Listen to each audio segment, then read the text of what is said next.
Today, I'll be teaching you how to make a margarita. Oh wait, sorry, wrong speech. Good afternoon, my name is Adri and today I'll be teaching you how to make a mangonada. Very different than a margarita. This is important because summertime is right around the corner and with that comes a heat wave like no other. And mangonada is a very summer vibe snack. By watching this, you'll be able to make your own once summer starts. To start off, you'll first want to gather up your ingredients. The number of mangoes always depends how many mangonadas you'll be making. For today, I'll be using one. You'll need 1.5 cups of sugar. The amount of water always depends on how chunky you want it to be. In this case, I'll be using 1 cup of water. You can use chamoy or chile en polvo to make it a little spicy. You will be needing a blender, a cup, or a stick or whatever it is that you'll be freezing your mangonada with, and a knife.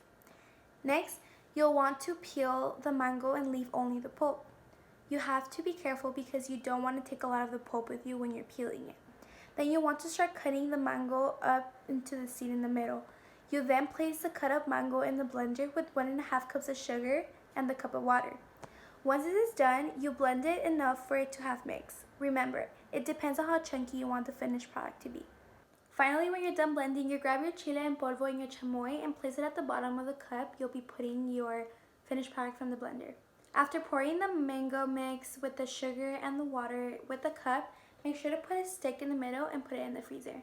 Your fridge might be different than mine, therefore leave it overnight just for it to be ready in the morning.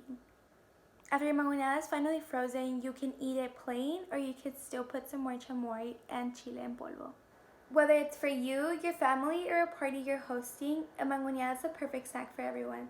Like I mentioned before, the summer is right around the corner, and although freedom of going outside is not for sure, the heat wave is. And what better way to keep cool than a cold snack?